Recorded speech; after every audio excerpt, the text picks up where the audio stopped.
So we'll start the new chapter. Govardhan उत्सव प्रतिपदा के दिन संपन्न हुआ। तत्पश्चात 7 दिनों तक इंद्र द्वारा मूसलाधार वर्षा की और उपल वृष्टि होती रही। शुक्ल पक्ष की नवमी बीत जाने पर दशमी को इंद्र ने कृष्ण की पूजा की और सारा मामला संतोष पूर्वक तय हो गया। फिर एकादशी आई। महाराज नंद ने दिन भर एकादशी का व्रत रखा और अगले दिन द्वादशी को बड़े प्रातः में यमुना नदी में स्नान करने गए। वे नदी के गहरे जल में घुस गए, जहाँ वरुण देव के दास ने तुरंत बंदी बना लिया। वह दास उन्हें लेकर वरुण के पास पहुंचा, उन पर गलत समय में नदी में स्नान करने का आरोप लगाया। ज्योतिष गणना के अनुसार जिस समय नंद महाराज ने जल में प्रवेश किया वह आसुरी समय था। अब मुझे ये बता सकते हैं कि नंद महाराज को क्या जल्दी थी नहाने की? क्यों इतने जल्दी नहाए थे, नहाने गए थे नंद महाराज? आपने उत्तर दिया, पूछिए। और किसी का देखते वेट करते हैं, वरना फिर आपको देंगे।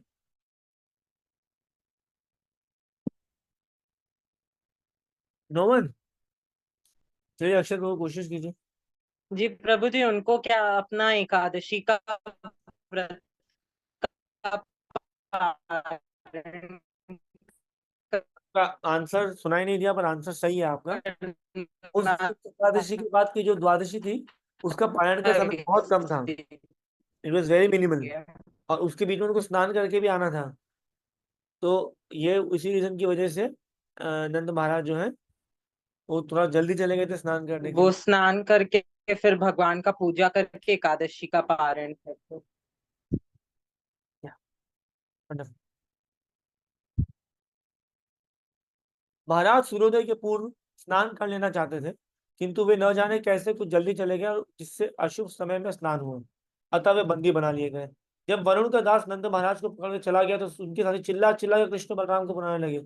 कृष्ण तथा बलराम तुरंत समझ गए। एक मिनट ना।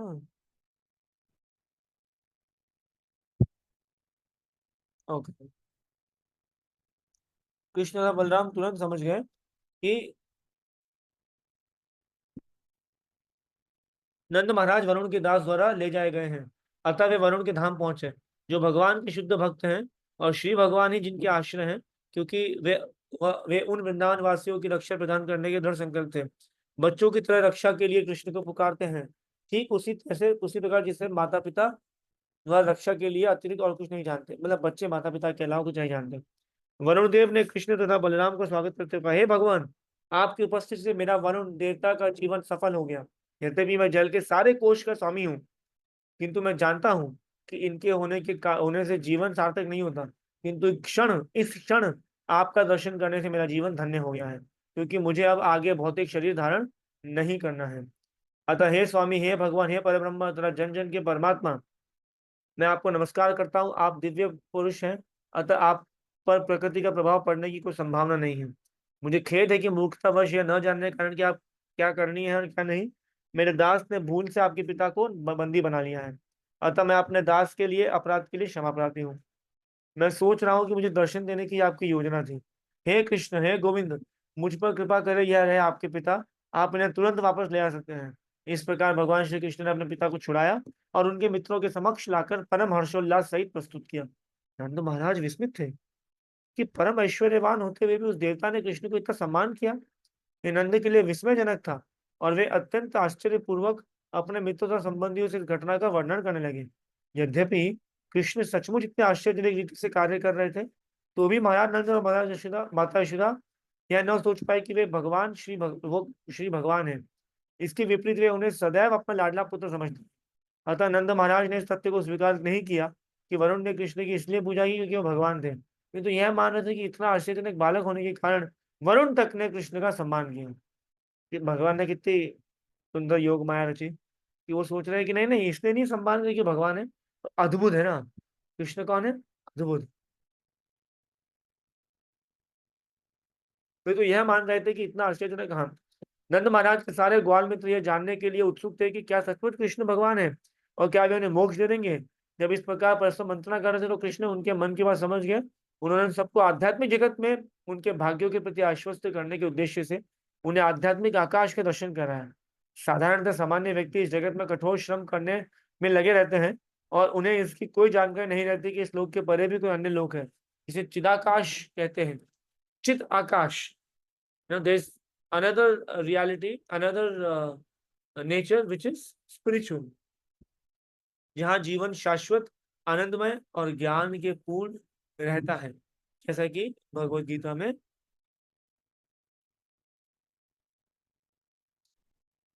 में वर्णित है। जो व्यक्ति चित आकाश को जाता है, वह इस जन्म मृत्यु वाले जगत में लौटकर कभी नहीं आता। कौन सा श्लोक है ये भगवत गीता में, बताइए। केवल एक हैंड बोलिए। नाथभाषयते सूर्यो नाशशंको न पावता यद्यत्वान्मनुष्यैर्बद्धां शरणं।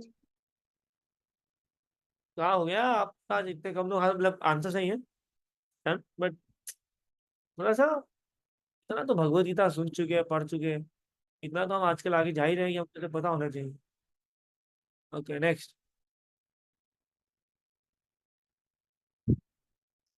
भगवान कृष्ण बद्ध जीव को सूचित करने के लिए सदैव उत्सुक रहते हैं कि इस भौतिक आकाश, अच्छा ठीक है ठीक है। निसंदेह कृष्ण, इस संसार में प्रत्येक बद्ध जीव अज्ञान के अंधकार में है। इसका अर्थ यह हुआ कि सारे बद्ध जीव ध्यात्म बुद्धि से ग्रस्त हैं। प्रत्येक जीव की यही धारणा है कि वह इस भौतिक जगत से संबंध है, और इस जीवन बोध के कारण प्रत्येक जीव विभिन्न रूपों में अज्ञानवश कार्य कर रहा है। तो यहाँ पे इट इज बीन टोल्ड कि हाउ अ जीवा is under the material, under Maya basically. Vrindavan के सारे निवासी शुद्ध भक्त हैं। इस शरीर को त्यागने पर उनका गंतव्य क्या है? कृष्ण लोक है। वे वैकुंठ से भी आगे चले जाते हैं। अच्छा, क्या आप बता सकते हैं, हम विल फिनिश, कि कौन कौन से लोक हैं? Can you name them? इसके ऊपर क्या है? यस प्रभु जी। हरे कृष्ण का प्रणाम। प्रभु जी, पहले ब्रह्म ज्योति आती है, उसके बाद फिर पहले सदाशिव। पहले ये बताइए अपना, हमारे जो भूलोक सब है, 14 नाम नहीं पूछना, मतलब पहले हमारा ब्रह्मांड है, देन ऑफ कोर्स आगे बताइए। पहले तो मतलब मतलब जो ब्रह्मा जी और भगवान विष्णु का जो ये ब्रह्म लोटस का ज्योति जो सही है, नेवल है, सही है, ब्रह्म ज्योति उसमें पहले पाताल लोक, फिर आती है, मतलब 7 पाताल लोक आते हैं, तो फिर हो गया, ब्रह्मलोक हो गया, ब्रह्म ज्योति हो गया, आगे बताइए। उसके बाद फिर सदाशिव जी का लोक आता है। फिर उसके बाद वैकुंठ लोक आता है। फिर श्री राम जी का लोक आता है, साकेत धाम। फिर उसके बाद द्वारका, मथुरा और गोलोक वृंदावन। जगन्नाथपुरी भूल गए? तो परफेक्ट बोला प्रभु जी ने, हमारे 14 भुवन हो गए। 14 भुवन के बाद हम ब्रह्म ज्योति, फिर कैलाश नहीं, सदाशिव लोग, सदाशिव लोग कैलाश नहीं है। Then it's Vaikunth, Saket Dham, Jagannathpuri Dham, and Dwarka, Mathura and Golok Vrindavan. Golok Vrindavan के दो पार्ट हैं। वन पार्ट इज जहाँ ठाकुर जी नित्य लीला करते हैं, and one part is called श्वेत द्वीप, विच इज इटर्नल लोक ऑफ श्री चैतन्य महाप्रभु, जहाँ वो अपने पंच तत्वों के साथ नित्य संकीर्तन लीला करते हैं। Right? यथा गौर प्रेमानंद है, हरि हरि भाव। 28वां चैप्टर भी खत्म किया था, जिसमें वरुण देव के दूतों ने, वरुण देव के जो सहायक है, उन्होंने नंद महाराज को कैसे बंदी बना लिया था। उसके बाद आता है 29 चैप्टर, 30 चैप्टर, 31, 32, 33। ये 5 चैप्टर जो है वो रास लीला के बारे में है। तो हम और मैं भी उस स्टेज पे नहीं है कि हम उसको समझ सकें। किसी वरिष्ठ भक्त के साथ हमें वो पढ़ना सुनना चाहिए। तो हम वो आप सभी के परमिशन से स्किप कर रहे हैं। तो हम सभी को भी देखिए, मूल तत्व वहाँ पे थोड़ा इन डेप्थ है। कभी मेरा लेवल हुआ, मैं आपको समझाऊंगा। यदि आप लोगों का हो गया, जो कि हो ही जाएगा, तो आप लोग मुझे समझा दीजिएगा। That will be easy and better. और क्षमा करें, जो हिंदी का हमारा पीडीएफ है, उसमें 34 से लेके 48 तक चैप्टर्स ही नहीं है। तो हम इंग्लिश में पढ़ रहे हैं, पर हम कल कोशिश करेंगे हिंदी में कहीं ना कहीं से उसको ले लेंगे। Vidyadhar liberated and the demon Shankachura killed. Once upon a time, the cowherd men of Vrindavan, headed by Nanda Maharaj, desired to go to Ambikavan to observe Shivaratri ceremony. The Rasa Leela was performed during the autumn, and after the next big ceremony is Holi, or Dola Yatra ceremony. Between the Dola Yatra ceremony and the Rasa Leela ceremony, there is an important ceremony called Shivaratri, which is specially observed by Shaivites or devotees of Lord Shiva. Sometimes Vaishnavas also observe this ceremony because they accept Lord Shiva as, क्या बताते हैं उनमें, भागवत में एक श्लोक है उनके बारे में। हाँ, शिव जी कौन है?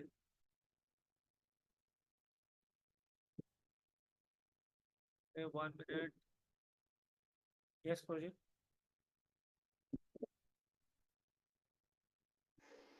वैष्णवानां यथा शंभु। हाँ, पूरा श्लोक आता है किसी को? और हैंड्स डाउन हो चुके हैं? No one. Okay, hands down के तो मैं पूछूं, ये पूरा श्लोक आता है हम सब में से किसी को? आता है? शर्वानी माता जी, नहीं तो सुचिस्मिता माता जी फिर। जी सुचिस्मिता माता जी। हरे कृष्ण प्रभु जी, दंडवत प्रणाम।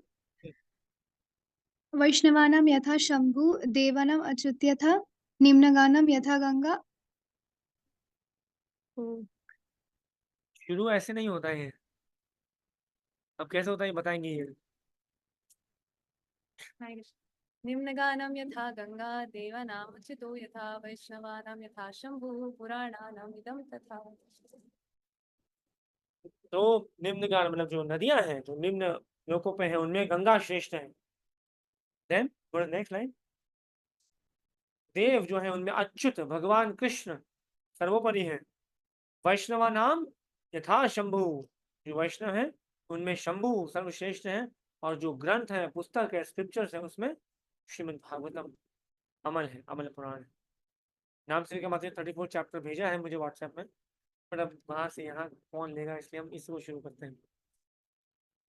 So, but the function of Shivratri is not observed very regularly by the bhaktas or devotees of Krishna.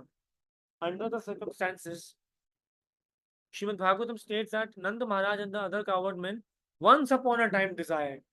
This means that they were not regularly observing Shivratri function, but once upon a time, once upon a time they wanted to go to Ambikavan. Out of curiosity कि ये होता क्या है? अंबिकावन कहाँ पे है? गुजरात में है, सरस्वती नदी के पास में है। और नंद महाराज लोग कहाँ पे हैं? वृंदावन धाम की जय। तो ये बेसिकली यूपी से अब जा रहे हैं हमारे Gujarat.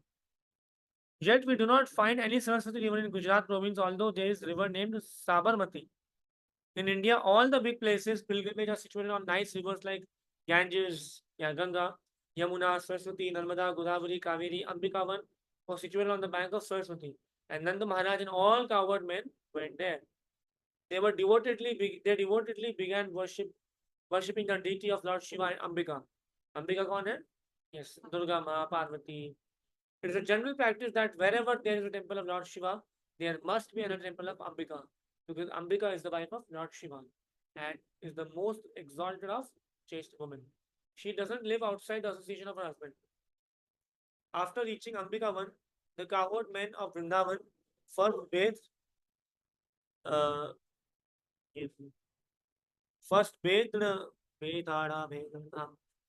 themselves in river Saraswati. If one goes to any place of pilgrimage, his first duty is to take a bath and sometimes to shave his head. That is first business. After taking a bath, they worship the deities and then distributed charity in the holy places. According to the Vedic system, charity is given to the Brahmanas. It is stated that in the Vedic Shastras that only the Brahmanas and the sannyasis can accept charity. The cowherd men from Vrindavan gave the Brahmanas cows decorated with golden ornaments and beautiful garlands. The Brahmanas are given charity because they are not engaged in any business profession. They are supposed to be engaged in Brahmanical occupations, as described in the Bhagavad Gita. Namely, they must be very learned and must perform austerity in penances. Not only must they themselves be learned or learned, but they also must teach others. Brahmanas are not meant to be Brahmanas alone. They should create other Brahmanas also. If a man is found who agrees to become a Brahmana disciple, he is also given the chance to become a Brahmana. The Brahmana is always engaged in the worship of Lord Vishnu. Therefore, the Brahmanas are eligible to accept all kinds of charity. But if the Brahmanas receive excess charity, they are to distribute it for the service of the Vishnu. In the Vedic scriptures, therefore one is recommended to give charity of Brahmanas, and by so doing one pleases Lord Vishnu and all the demigods.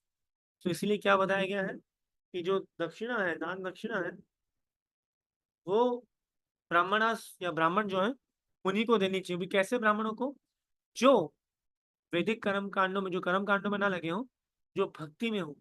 और उससे next level है जो वैष्णवास है। तो प्रभुपाद बताए हैं कि जो भौतिक ब्राह्मण है उनके ऊपर वैष्णव है। तो इसीलिए आई रिमेम्बर कि जब श्राद्ध पक्ष में होता है तो जो हम वैष्णव हैं वो जो ब्राह्मण वैष्णव या वैष्णव ब्राह्मण है उनको बुलाते हैं, क्योंकि एक तो प्रसाद लगा है, मतलब भोग बना है, ठाकुर जी का भोग लगा है।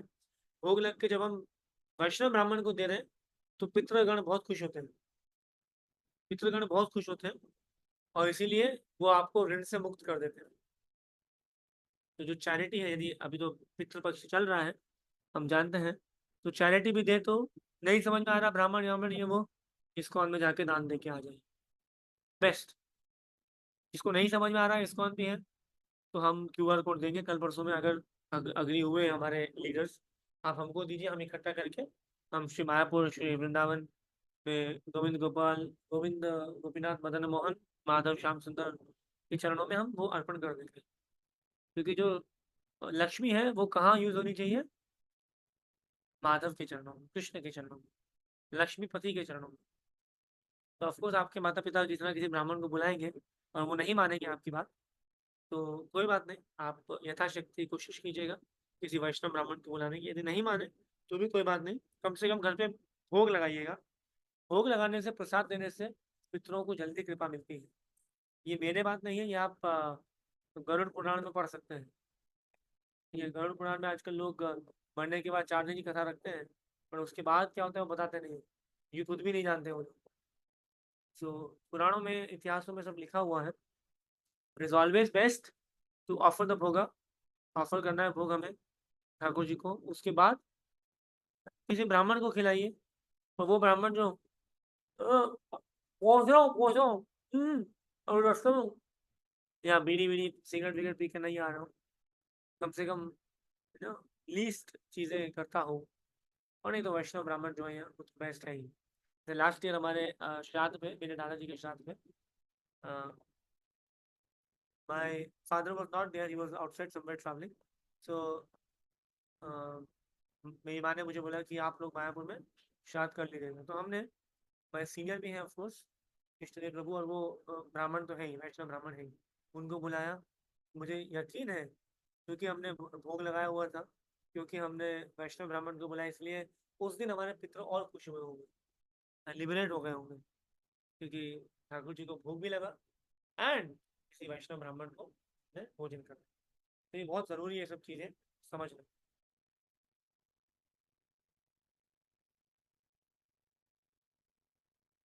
According to Vedic system, oh, charity, oh, yeah, we're not doing this.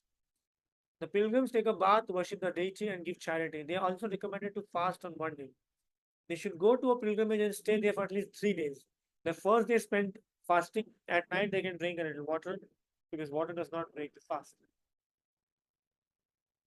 ये सब लिखा हुआ है, पर हम लोग ऐसा कुछ नहीं। हम लोग केवल क्या आनंद करते हैं, एकादशी के दिन फास्ट करें और धाम, जैसे मेरे को ऐसा था ना कि कभी आता था ना कार्तिक महीना, सो कार्तिक महीने में और हर महीने में कुछ ना कुछ छोड़ते करते हैं। तो कार्तिक महीने में साउथ इंडियन तो हम नहीं खा सकते, क्योंकि उसमें उड़द की दाल होती है, वो जो अलाउड नहीं होती है। पर हम सोचते थे ऐसा करेंगे वैसा करेंगे, इतना इतना। फिर हम वृंदावन पहुंचते थे, वृंदावन यात्रा के लिए, एंड मेनू होता था प्रसादम का, रसगुल्ले हैं, कभी गुलाब जामुन है, रसमलाई है, ढोकला आ रहा है, पूड़ी, छोले की सब्जी, पनीर, आलू, चावल, दम आलू, ये वो, फिश ना। एवरीडे की बात कर रहा हूँ मैं, जब अभी used to go for that, मैं शिक्षा गुरु एंड फिर माता जी का, माता जी रत्ना जी, मैं तो ये सब कभी करता नहीं था। तो रत्न माता जी कैसे, मैं तो ये सब छोड़ा।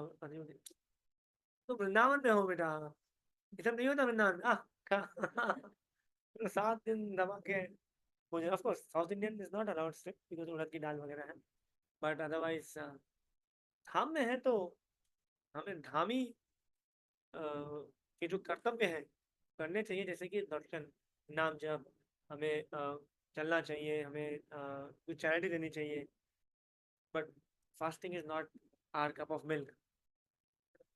नाम जब हम गिरिराज जी की परिक्रमा करते थे, I remember even last year probably we did nirjala, क्योंकि गिरिराज जी की परिक्रमा निर्जला करते हैं। But last year last year तक करते थे। लास्ट ईयर थोड़ा उस टाइम बहुत लंबी हो गई थी, मतलब खत्म ही नहीं हो रही, खत्म ही नहीं हो रही, खत्म ही नहीं हो रही। तो फिर हमने थोड़ा खा पी के कर आ गया, खाया तो नहीं, पी पा के गन्ने का जूस और ये सब करके then we did it। But तपस्या का भी अलग आनंद है जो भक्तों के साथ की जाने वाली है। कीर्तन चल रहा है, धूप भी चल रही है, भक्ति भी चल रहे हैं, कथाएं भी चल रही हैं, ब्रजरस में लौट भी रहे हैं, ठाकुर जी की कुछ मधुर मधुर वाणी या मधुर लीला कान में बज रही है. So everything, it is mix of everything. It's so wonderful. But it is always wonderful to go with devotees. भक्तों के साथ जाएंगे तो आनंद आएगा. आनंद आएगा. कहाँ से कहाँ चला गया? Sorry about that. While taking rest, a great serpent from nearby forest appeared before them and hungrily began to swallow up Nanda Maharaj. Nanda Maharaj cried out helplessly, "My dear son Krishna! Krishna! मुझे बचाओ, ये सांप मुझे निगल रहा है." जब नंद महाराज इस तरह से चिल्लाए, सभी के सभी जो कावर्ड मैन, सबके सब गो, हाँ, सबके सब आ गए और देखे क्या हो रहा है. उन्होंने अपने अपने हाथों में गर्म जलता हुआ लकड़ी लिया और उसको सांप को मारने लगे. पर इतने सारे जलते हुए सांप को मारने से भी वो सांप कुछ नहीं किया, उसे खाया जा रहा है. नंद महाराज को खाया जा रहा है, खाया जा रहा है. एट दैट टाइम कृष्णा वहां पे पहुंच गए. कृष्णा गए नहीं थे. हाँ, कृष्णा तुरंत अपीयर हो गए और सरपेंट की बॉडी को टच किया अपने पाँव से.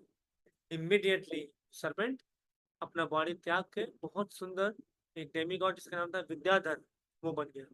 His bodily features were so beautiful that he appeared to be worshipable. There was a luster and effulgence emanating from his body, and he was garlanded with a golden necklace.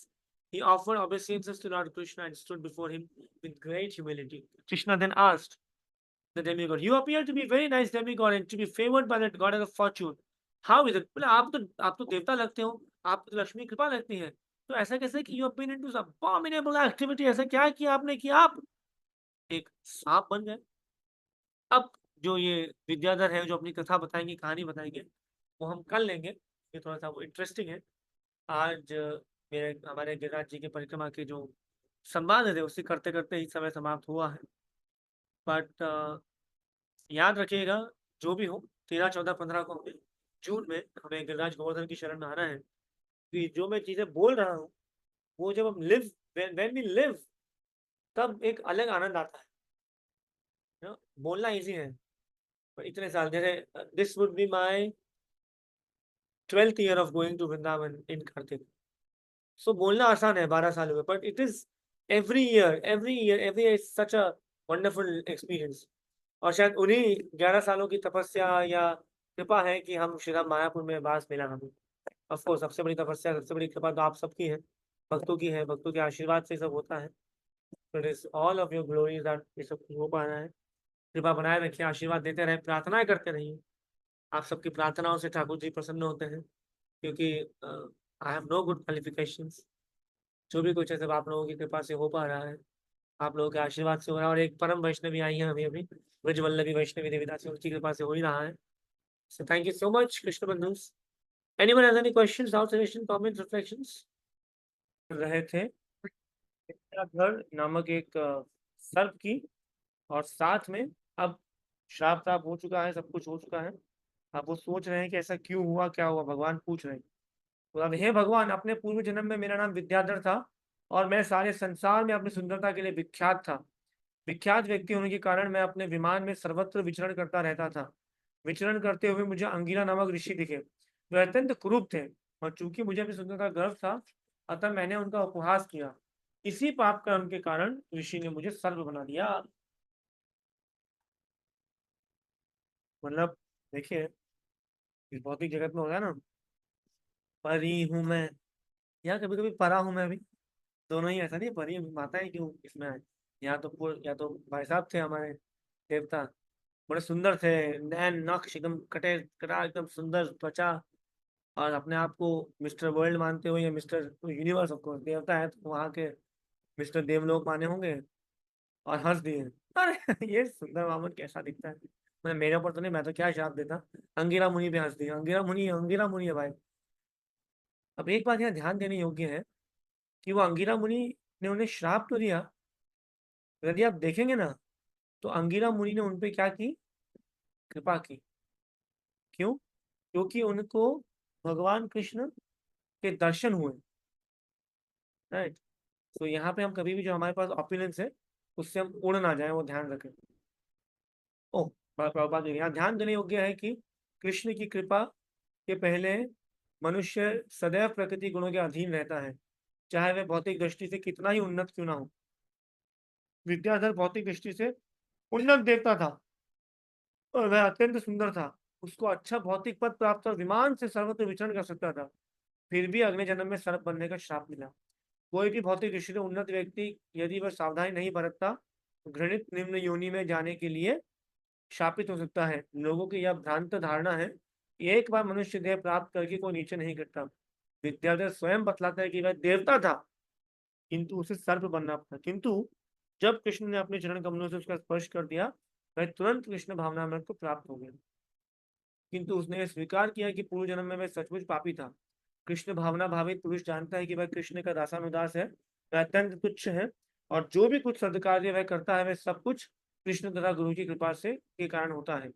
वह देव विद्याधर श्री कृष्ण से बातें करता रहा। क्योंकि मैं अपने शरीर की अपूर्व शुद्धता से गर्वित था, अतः मैंने ऋषि अंगिरा के क्रूप स्वरूप का उपहास किया। उन्होंने मेरे पाप के लिए शाप दिया और मैं सर्प बन गया। अब मैं सोचता हूँ कि वो शाप नहीं अपितु महान वरदान था। यदि उन्होंने शाप न दिया होता तो मुझे सर्प का शरीर न धारण करना पड़ता और ना आपके चरण कमलों की ठोकर न खाई होती और आपके चरण कमलों की ठोकर न खाई होती। इस प्रकार सारे भौतिक कलमश से मुक्त ना हो पाता। इस संसार में 4 चीजें अत्यंत मूल्यवान हैं। कौन सी 4 चीजें हैं वो, और कौन बताते हैं वो 4 चीजें श्रीमद् भागवतम में? कौन सी 4 चीजें हैं वो संसार में? अन्वय प्रभु हरे कौन कृष्ण प्रभु। बताती हैं, ये भी बता सकते हैं, बताइए। हाँ, कौन बताते ये नहीं आती, ये नहीं पता मुझे, लेकिन धर्म अर्थ काम और मोक्ष। वो तो माने से नहीं है, धर्म काम के इनसे एक है विद्वान होना। कुंती महारानी बताती है 4 चीजें। इफ एनीवन नोज, यस रिया माता जी। कृष्ण विजय दर्शना हाई पेरेंटेज, ऊंची कास्ट में होना, माता जी फिर आपका बहुत नेटवर्क। ब्यूटीफुल होना, बहुत हाँ, वेल्दी होना। जी जी जी जी जी, Hare Krishna. Yes yes, beautiful wealthy, beautiful, wealthy, high class and उत्तम कुल रिच। में जन्म लेना, सॉरी। धनी होना, विद्वान होना या सुंदर होना, है ना। ये सब चीजें हैं। ये भौतिक संपदा समझे जाते हैं। दुर्भाग्यवश कृष्ण भावनामृत के बिना ये भौतिक संपदा कभी कभी पाप एवं अपयश के कारण बन जाती है। विद्याधर देवता होते हुए भी, सुंदर शरीर वाला होकर भी गर्व के कारण सर्प का शरीर प्राप्त कर किया, शाप के कारण। अतः इस घटना से हमें ये शिक्षा मिल सकती है कि जिन लोगों को अपनी भौतिक संपदा का अत्यंत गर्व होता है, जो दूसरों के प्रति शत्रु भाव रखते हैं, उन्हें सर्प का शरीर मिलता है। Envious people. सर्प सर्वाधिक क्रूर तथा ईर्ष्यालु जीव माना जाता है, किंतु जो लोग मनुष्य होकर अन्यों से ईर्ष्या करते हैं वे सर्पों से भी अधिक दोषी समझे जाते हैं। सर्प को मंत्रों तथा औषधियों के बल पर दमित या नियंत्रित किया जा सकता है, किंतु ईर्ष्यालु हैं उन्हें कोई वश नहीं कर सकता। विद्याधर ने आगे कहा, हे प्रभु, अब मैं सोचता हूँ कि समस्त पाप कर्मों से मुक्त होकर अपने घर स्वर्ग के जाने के लिए आपकी अनुमति प्राप्त करूं। यह प्रार्थना सूचित करती है कि जो लोग सकाम कर्म में अनुरक्त हैं, उच्च लोकों में जाकर भोग सुख चाहते हैं, वे भगवान की स्वीकृति के बिना जीवन के लक्ष्य की प्राप्ति नहीं कर सकते। भगवद गीता में कहा गया है कि अल्पज्ञ लोग भौतिक लाभ की कामना करते हैं, फलतः तरह तरह के देवताओं को पूजते हैं, किंतु वास्तव में भगवान विष्णु या कृष्ण की अनुमति से ही देवताओं से वरदान प्राप्त कर सकते हैं। देवताओं में किसी प्रकार का लाभ या वरदान देने की शक्ति नहीं होती है। यदि किसी को भौतिक वर मांगने ही है तो भगवान कृष्ण की पूजा करके ही उनसे मांग सकता है।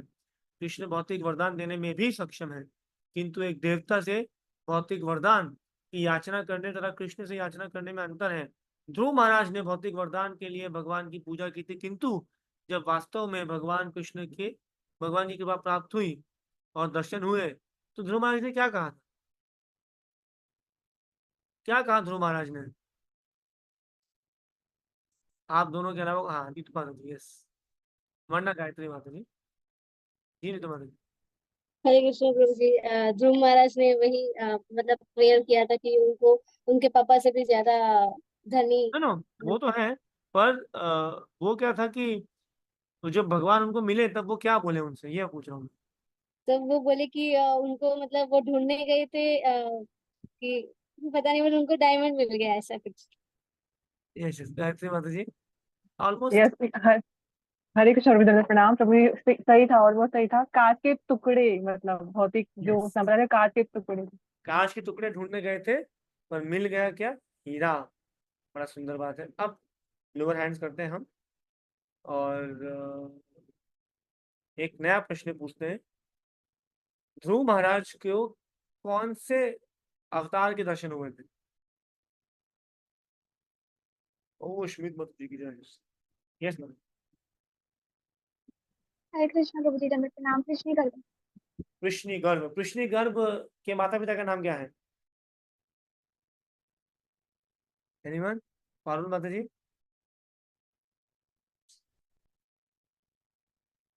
पारुल माता जी अनम्यूट नहीं कर पा रहे? हरे कृष्ण प्रभु जी माता जी। जी। प्रश्नी और पिता का जो प्रश्नी और माता का नहीं याद डाला। सुतपा। सुतपा। कृष्णी एंड सुतपा। ठीक है, वो नाम है किनका? कृष्णी गर्भ के पिता और माता, जो कौन है? जो भगवान कृष्ण के ही अवतार है। ओके, सो हाँ, ध्रुव महाराज ने, उन्हें वास्तव में भगवान की कृपा प्राप्त हुई वगैरह। बुद्धिमान व्यक्ति कभी ना कभी तो देवताओं की कृपा की आकांक्षा करता है, ना उन्हें पूछता है, वह सीधे कृष्ण भावना भावित बन जाता है। और यदि उसके मन में किसी भौतिक लाभ की कामना होती है तो वह देवताओं से न मांगकर कृष्ण से मांगता है। विद्याधर, जो स्वर्ग वापस जाने के लिए कृष्ण की अनुमति की प्रतीक्षा कर रहा था, बोला, आपके पाद स्पर्श से मैं सभी प्रकार की पीड़ाओं से मुक्त हो गया हूँ। आप योगेश्वर हैं, आप आदि श्री भगवान हैं, आप समस्त भक्तों के स्वामी हैं, आप स्वर्ग के स्वामी हैं। अतः मैं आपकी अनुमति चाहता हूँ, आप मुझे पूर्णतः शरणागत बना लें। मैं भली भांति जानता हूँ कि आपके पवित्र नाम का निरंतर जप करता हूँ, पर जो निरंतर जप करता है समस्त पापों के फल से मुक्त हो जाता है। और जिन लोगों को साक्षात आपका चरण स्पर्श प्राप्त हो, वे निश्चित रूप से मुक्त हो जाते हैं। अतः मेरा दृढ़ विश्वास है कि आपके दर्शन से तथा चरण स्पर्श से मैं ब्राह्मण शाप से मुक्त हूँ। इस प्रकार विद्याधर को कृष्ण से अपने घर स्वर्गलोक जाने की अनुमति प्राप्त हो गई। इस अनुमति को प्राप्त करने के बाद उसने भगवान की परिक्रमा की और प्रणाम करके अपने स्वर्ग धाम को चला गया। इस प्रकार नंद महाराज भी सर्प के द्वारा निकले जाने से बच गए। सारे ग्वाले शिव तथा अंबिका का पूजन करने के पश्चात वृंदावन लौटने की तैयारी करने लगे। लौटते समय उन्हें कृष्ण के अद्भुत कार्यकलाप याद आते रहे। विद्याधर की मुक्ति का बखान करने से वे कृष्ण के प्रति और अधिक आसक्त हो गए। वे तो शिव और अंबिका के पूजन के लिए आए थे, किंतु कृष्ण के प्रति अधिक अधिक अनुरक्त हो गए। इसी प्रकार गोपियां भी कात्यायनी का पूजन करके कृष्ण के प्रति अधिक अधिक अनुरक्त हुई थी। भगवत गीता में कहा गया है कि जो लोग ब्रह्मा, शिव, इंद्र, चंद्र जैसे देवताओं की पूजा किसी स्वार्थ से करते हैं, वे अल्पज्ञ हैं और वे जीवन के वास्तविक उद्देश्य को भूल गए थे। उन्होंने जो भी कुछ किया कृष्ण के लिए किया। सुनाई दे रहा है? सुनाई दे रहा है? अश्विन माता जी, नीतू माता जी, ओके, पारुल माता जी, गुड। यदि कोई ब्रह्मा द्वारा शिव की पूजा कृष्ण के प्रति अनुराग बढ़ाने के लिए करता है तो वह मान्य है। यदि वह निजी कोई लाभ के लिए देवताओं के पास जाता है तो वह निंदनीय है। इस घटना के पश्चात एक सुहानी रात में कृष्ण तथा उनके अग्रज बलराम, जो अकथनीय रूप से शक्तिशाली है, मतलब बोल भी नहीं सकते कितने शक्तिशाली है वो, we can not even imagine, think, fathom कितने शक्तिशाली है। हाँ, दोनों ही वृंदावन के जंगलों में गए। उनके साथ व्रजांगनाएं भी थी, व्रज की गोपियां, व्रजांगनाएं, या और वहां वे परस्पर मंगल मनाने लगे। व्रजांगनाएं सुंदर वस्त्रों से आभूषित थी, चंदन का लेप किए थी, फूलों से सजी थी। आकाश में चंद्रमा चमक रहा था, उनके चारों ओर तारे टिमटिमा रहे थे। मंद वायु बह रही थी जिसमें मल्लिका पुष्पों की सुगंध मिश्रित थी, और भौरे इस गंध के पीछे पागल हो रहे थे। वापस हम सुनते हैं, देखिए। रात्रि का प्रहर है, इसे इस समय का करीब, इस समय से थोड़ा और बात होगा नहीं, वैसे 10:36 से 3:36 ये रात्रि का समय जब भगवान लीला करते हैं। ठीक है, तो 10:36 यदि आप कभी वृंदावन गली में निकले और वहीं से कहीं कोई श्याम रंग का कोई बालक यदि भागे, समझ जाना कि लीला करने हमारे ठाकुर जी जा रहे हैं। विजांगनाएं सुंदर वस्त्रों से आभूषित थी, चंदन का लेप किए थी, फूलों से सजी थी। आकाश में चंद्रमा चमक रहा था और उसके चारों ओर तारे टिमटिमा रहे थे। मंद मंद वायु बह रही थी जिसमें मल्लिका पुष्प की सुगंध मिश्रित थी और भौरे इस गंध के पीछे पागल हो रहे थे। आहा, इस मनोहर वातावरण में कृष्ण तथा बलराम दोनों मधुर स्वर में गाने लगे। बालाएं उनकी स्वर लहरी में ऐसी लीन हुई कि वे अपनी सुध बुद्धि खो बैठे। उनके केश खुल गए, वस्त्र शिथिल पड़ गए और उनकी मालाएं पृथ्वी पर गिरने लगी। जब वे इस प्रकार तल्लीन थी और प्रायः मदमत्त थी, तो कुबेर का एक असुर पार्षद वहां प्रकट हुआ। उसका नाम था शंखचूड़, क्योंकि इसके मस्तक पर शंख की आकृति की मणि थी। जिस प्रकार कुबेर के दो पुत्रों ने अपने ऐश्वर्य के मद में नारद की परवाह नहीं की, उसी प्रकार शंखचूड़ अपने ऐश्वर्य में इतना आया हुआ था। उसने सोचा, ये कृष्ण बलराम तो सामान्य ग्वाले हैं जो अनेक सुंदर स्त्रियों के साथ आनंद मना रहे हैं। सामान्यतः भौतिक जगत में धनवान व्यक्ति सोचता है कि सुंदर स्त्रियां उसी के भोग के लिए है। शंखचूड़ भी यही सोच रहा था, क्योंकि कुबेर के धनाढ्य परिवार का था। कृष्ण तथा बलराम को नहीं, अपितु सुंदर बालाओं का आनंद लूटना चाहिए। अतः उसने उन पर आक्रमण करने का निश्चय किया। कृष्ण बलराम तथा व्रजांगनाओं के समक्ष प्रकट हुआ और सुंदर लड़की को उत्तर की ओर ले चला। कृष्ण तथा बलराम के होते हुए इस प्रकार उन पर इस प्रकार रोब जमा रहा था, मानो मैं उनका स्वामी तथा पति हो। शंखचूड़ द्वारा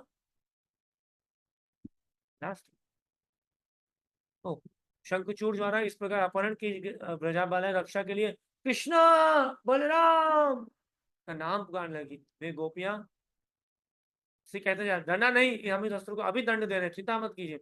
और तुरंत शंखचूड़ के पास पहुंचे। जब शंखचूड़ ने सोचा कि ये दोनों भाई अत्यंत बलवान हैं, वह डर के मारे गोपियों को छोड़कर अपनी ओर जान लेकर भागा। किंतु ना ना ना, कृष्ण ने उसे छोड़ा नहीं और भागकर पीछा किया। कृष्ण ने उसके सिर पर शंख सदृश मणि को लेना चाह रहे थे। थोड़ी दूरी पर पीछा करने के बाद उन्हें पकड़ लिया और मुट्ठी के प्रहार से उसके सिर पर प्रहार उसे मार डाला। फिर उन्होंने वह मणि ले ली और वापस चले गए। उन्होंने समस्त विजांगनाओं की उपस्थिति में मणि अपने भाई बलराम को सौंप दी। इस प्रकार यह पुरुषोत्तम भगवान श्री कृष्ण के अंतर्गत विद्याधर मोक्ष द्वारा शंखचूड़ वध नामक 34वें अध्याय का भक्ति तात्पर्य पूर्ण हुआ। गौर प्रेमानंद हरि हरि बोल।